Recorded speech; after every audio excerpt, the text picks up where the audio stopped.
Hello, everyone out there watching live. Good morning, good evening, wherever you may be in the world. This is the Google Lunar XPrize Team Hangout for February. And with me today, I have Ismir Yamin of the Independent X team that comes to us from Malaysia. Thank you so much for joining me today, Ismir. I know it's fairly late in the evening for you, and I really appreciate you staying up late to be able to join us. For those of you watching live, you should see a Q&A button in the corner of your YouTube window. You can use that to ask us questions anytime during the show. I will be monitoring that, and I look forward to hearing your questions. If you're watching this later, just drop us an email, and we're always happy to try and help. Now, Ismir, you're coming to us from a nation, Malaysia, that is just starting to get into the space race. Can you tell us a little bit about your team and how you got started innovating space exploration on your set of islands and peninsula in Southeast Asia? Yeah, thank you, Pamela, for inviting me. It's a pleasure to be here. Yes, it's actually a very exciting journey that we have been going through in setting up the space program here in Malaysia. The motivation is actually bringing space technology to our local communities and eventually help out the people who are in need, especially in farming and education. So we see the way to get access to such technology to those people is through space exploration. So we intend in the future to put up a few satellites to help relay down information using internet from space and do remote sensing on agriculture and so on and so forth. So it sounds like your engagement is a lot more than just we're going to go to the moon and compete for the XPrize. It sounds like you have a much bigger picture in what you're trying to do. How did you go from the XPrize to imagining Earth imaging satellites? Basically, XPrize has been an inspiring mechanism and tool for all of us here in Independence X. We've been observing XPrize since the Ansari XPrize in 2004. And then we are so inspired by the people who are in it. So by joining Google Lunar XPrize, the inspiration comes directly to us. And yes, indeed, going to the moon is definitely our desire and goals to achieve that. Not just being saying that, we definitely see a lot of good comings that can come from the technology we've been developing for this Google Lunar XPrize mission. So it's actually keeping all the team members excited and inspired. And your group isn't just a team of individuals who got together to compete. You've actually incorporated a company where you have the fortune or misfortune, depending on viewpoint, of being both the CEO and the CTO. You're working to innovate your country's version of SpaceX, it sounds like. Yeah, you can say that. Actually, we are also inspired by SpaceX. Directly and indirectly. So, in fact, I was at SpaceX last November, visiting the headquarters over in Horton, California.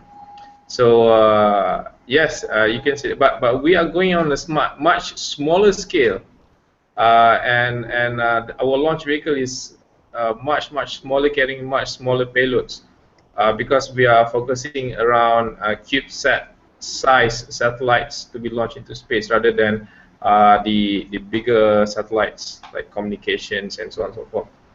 So since you're working on launching nano satellites, does this mean you essentially have a nano rocket as well? Yes, we are actually building it right now, and things at a very initial stage because we have to get things through first, like legal and then approval by the authorities and so on and so forth. And we call our launch vehicle the DNLV. It stands for Dedicated Nano Launch Vehicle. That is really dedicated for CubeSats and nano and pico satellites in the future as part of our service. So many people are familiar of the videos of classic Apollo launches, of the space shuttle launch with the modern Falcon and Delta launches. These are huge multi-story high rockets that essentially scare dolphins out of the nearby Gulf. What is your rocket like? What can you help our audience picture what a nano rocket is compared to these more classic rockets that we've all learned about in school and from YouTube? Yeah, well, our rocket is pretty much it's like a rocket that stands tall about 16 meters tall, a diameter about 1 meter in diameter, and it has two main stages with a upper stage, which is the third stage to insert into orbit, and the total weight will be about 12 tons. This kind of rockets has been developed by developing countries like India and previously Japan in the 60s. They were developing such rockets. It's kind of like a technological proof of concept. Back then, but now they are moving to a heavier launcher. So we are actually not to go from small to big, but we are trying to innovate in a way that how can these small rockets cater for today's nano satellites. So that is somehow a bit of the dimensions of the rocket. And for those of you who think in imperial instead of metric, that 16 meters is just 52.5 feet. So these are quite small rockets. Yes, for comparison, the Hubble Space Telescope is wider than your rocket is, and that's a fairly small space telescope. So you guys truly are innovating. Basically, the I don't know, a new skinny tall rocket that is going to change how we get things. And one of the problems a lot of CanSat and nanosat people deal with right now is you aren't generally going to launch a full-scale rocket that's just filled with CanSats. You're going to wait for the big payloads, the expensive payloads, and that means that a lot of these smaller satellites are just waiting for a berth on a bigger rocket. Are you going to make it easier for people with these small rockets that are often experiments in communication satellites? Are you going to make it easier for them to get things into space faster? Yes, that's our main value that we're going to put in. We want to put faster and cheaper for our customers. Besides providing these dedicated services for them. So because we do not have our primary customer who needs very long lead time to prepare to go through the mission design criteria and all these processes. So unlike a smaller satellite, it's much faster and easier compared to the bigger ones. So our value is faster and cheaper, yes. And for those of the people in our audience who may not be familiar with CanSats and nanosats, these are spacecraft that can be the size of a soda can, or in some cases with picosats, they're just basically a circuit board with an antenna attached. These go into very low Earth orbit. They typically are fairly short-lived, but they don't have to be. They burn up coming through the atmosphere. And these new little satellites are offering the opportunity, in the case with the Arduino SATs and such, for kids to innovate how to 3D print, put in consumer electronics, and then connect to outer space, quite literally. There's a project called ArduSat. I'm going to mispronounce it. I'm sorry. Where they've launched completely Arduino-based satellites into space. This again allows people to log in from Earth, control cameras, and all sorts of sensors. This is a really new, neat way of getting your ideas into outer space. Now, getting from low Earth orbit with nanosats to the moon is quite a large leap. How was it that your team made the decision that you were going to be part of the Google Lunar XPrize competition?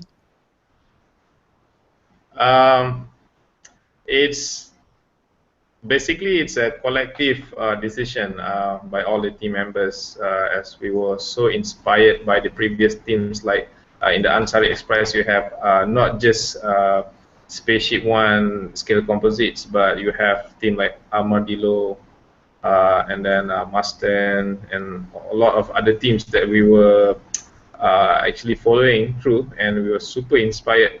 And then we told ourselves that the only way to get other people inspired is by joining XPrize. So it's a whole new level of recruiting people and getting all under one roof, that we all have a common goal, to inspire others. So that was the main reason. It's about giving the right motivation. That all sounds excellent. Can you tell us a little bit about your team? What brought you together?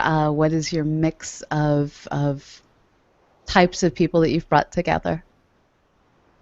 Yes, definitely. Basically, in this team, we don't just limit to technical people. We have management people, business development, communications as well from the masscom. But because we were so busy this past 2-3 years to get things down to the legal side, so we were working a lot with experts in the legal arena to help us through. In fact, I made that trip to Vienna just to meet United Nations former director, and to discuss with her on all these things. So basically, we have a good deal of mixture and in the team. However, we still have been successfully attracting Malaysians who are studying abroad, experts in various fields, in communications, in propulsion, and so many other fields, that since we have formed a company, that even makes it easier for them to have a space as a company, and also be an employee. So that's how we set up our team. And many Americans, at least, aren't going to be particularly familiar with Malaysia, but will have heard of your largest city of Kuala Lumpur, which is one of the most literally up-and-coming cities as it grows such amazingly big, beautiful architectural wonders. Coming from Malaysia, which is such a small nation with really big buildings, which is such a small nation in Southeast Asia, have you found it more of a challenge or easier to work with all of the legal bureaucracy that we have to face when we try and figure out how to get to space? Is this something that your nation's government even quite knew how to handle when you started innovating these ideas? Yeah, I think you got that point correct. Basically, Malaysia being a small nation, we have started entering the space arena since 10 years ago, but by buying satellites from other countries like US and South Korea, but we've been also UK as well. But we've been trying to learn as much as we can. Uh, there's a government-owned company called ATSB, so they've been championing this part.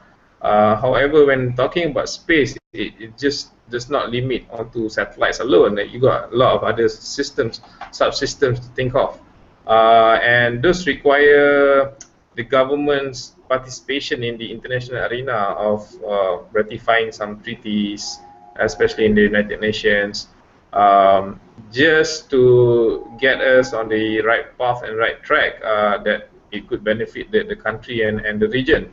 So there are countries like Indonesia. I think they are pretty much going ahead for future space program. Even Singapore just launched 2 CubeSats last year.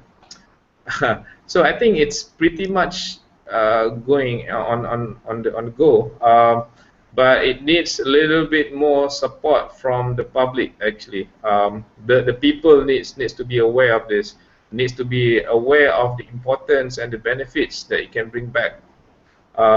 So that is taking up some resources to do that in terms of getting the outreach, getting the communication. So we are doing that in particular through some societies like the Sciences Society in the country, and organizations. So until we get all this sorted out, I think this meeting that we're gonna be having soon, it's gonna answer a lot of questions on how we push this forward. Because before we tell people what we do, we need to sort all these backdoor issues first. Yeah.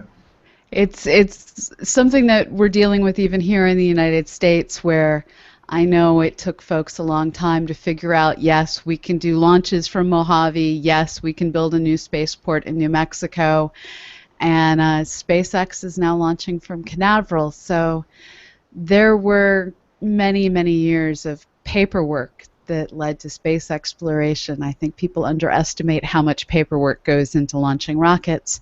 Exactly.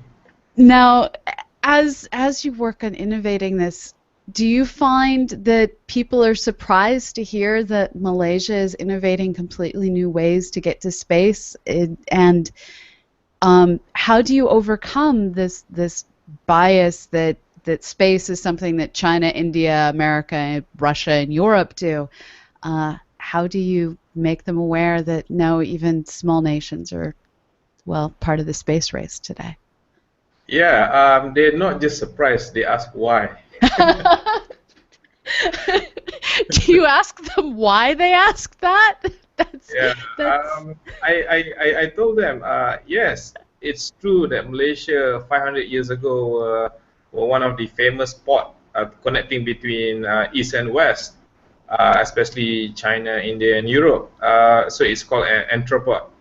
So in the future, I think this location, this part of the planet will still be that strategic transiting point. Like for example, today you can see Singapore can be the bridge between the East and the West in terms of technological hub, bridging those gaps. So yeah, people ask why. They've been thinking that Malaysia is just a trading port, a country doing business as normal businesses, but totally out of their mind, thinking that suddenly we're going to go with that. But I told them it's not about going against the giant; it's complementing the ecosystem. So what the giants don't want to do, we will take it up and do it. So that's my response to them. and one thing that you guys really have going for you is location, location, location. Here in the United States, we are not an equatorial nation. I have snow outside my window. And even when we go as far south as our Florida peninsula, yes, that's a tropical zone, but not equatorial. Uh, Malaysia is 2 degrees north of the equator. And this means that for launches, you get the full additional velocity of the Earth's rotation helping you get to space. Yep. This has to play a role in making things easier for what you do. Do you ever find other nations going, oh, you guys are considering building a spaceport? Can we launch there? Is this something where you can actually leverage your position? Yes, actually, those I mean this point is one of the biggest point why we want to do it. Yeah, That so it is the biggest point of why we want to do this. Uh, Leveraging from the Earth's rotation and maximizing our payload, and it's because if you see across the globe, a lot of companies, a lot of launcher, they're launching from those part of the world, from those lines, like the European Space Agency launch in Kourou, French Guiana, it's in Central America. SpaceX used to have a launch site in Kwajalein in the Pacific near the equator, and then previously Germany used to launch from Africa in the equator as well. Brazil, one of the equatorial members, now they are igniting back their launch industry. So again, we are exactly on that spot. So why don't we do it? And we have to do it smartly, smart enough that it complements the business environment as well. So because when we talk about space industry, it's always about high cost, high risk. So how do we get from that high cost and high risk down to the affordability, focusing on the output?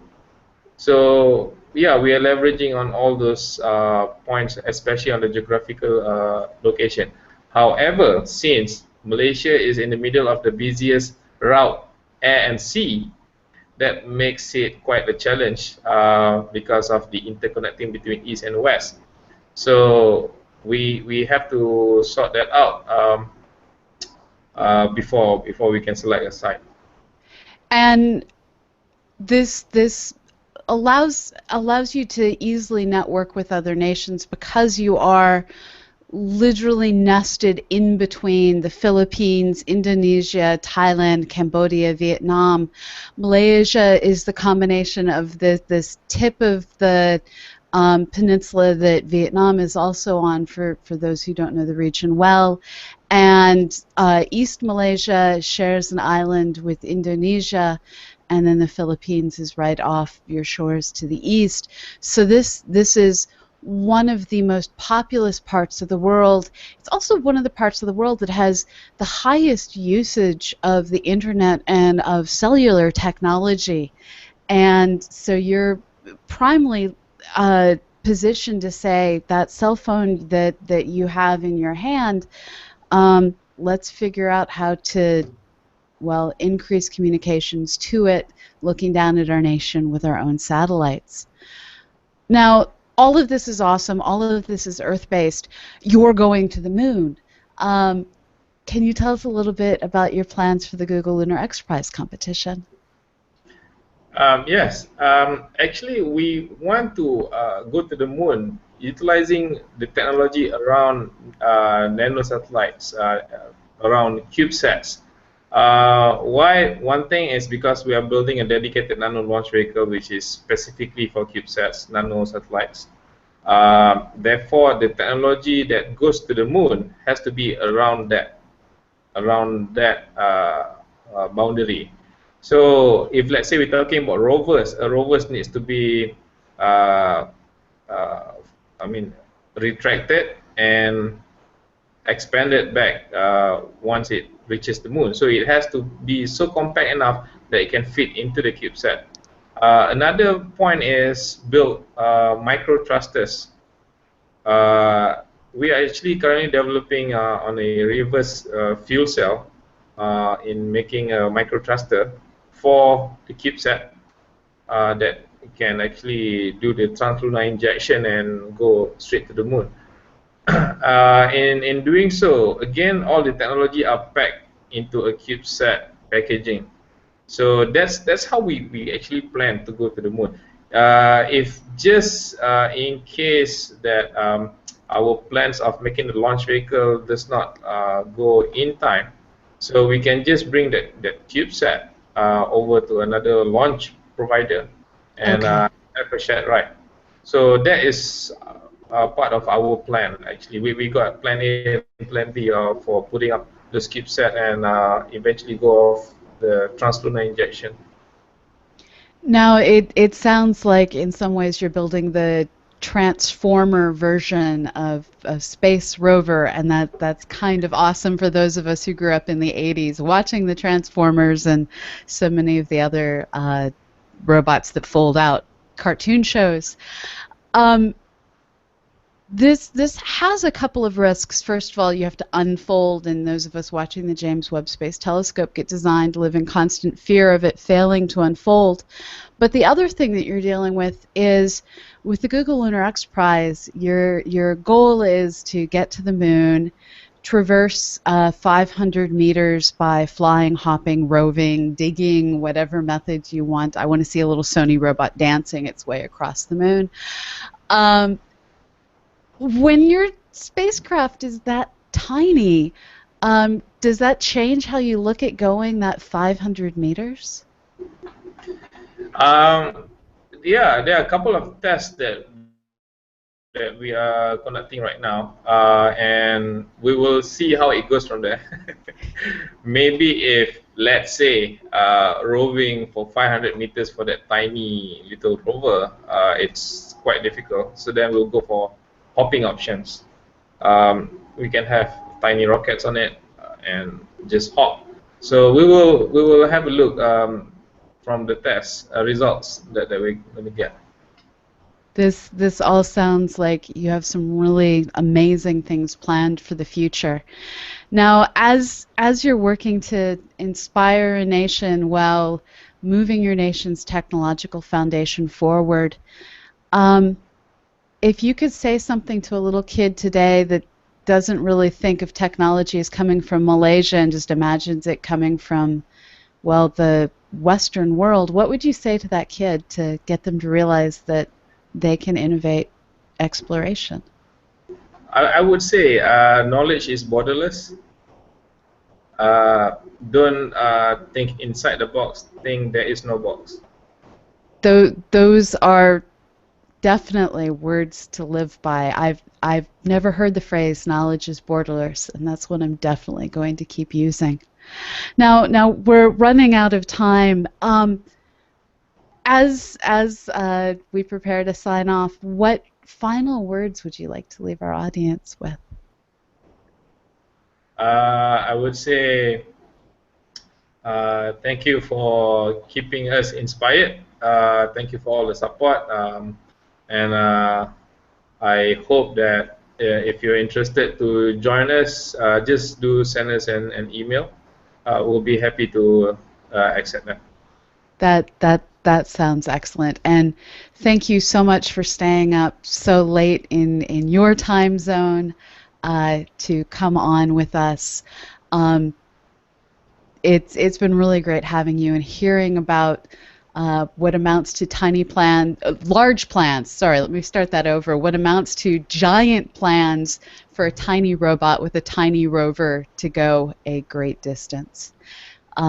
I really look forward to seeing what your team creates, and Thank you to you too for. I wish you a great reduction in your paperwork, and hope that you find more time to work on the technology than the bureaucracy. This has been the Google Lunar XPrize Team Hangout. We record these the third Wednesday of every month. We do adjust the times to meet the needs of our guests from around the world because, well, it's not just knowledge that's borderless. Exploration is borderless as well, and the sky is not the limit, especially when you're trying to get to the moon.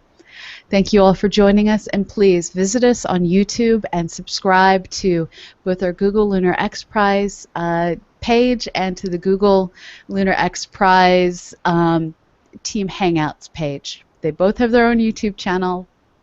because YouTube's sometimes confusing. Please subscribe to both and check out all of our content. Thank you so much for joining us, Izmir. Have a great evening and good luck in your space exploration. Thank you.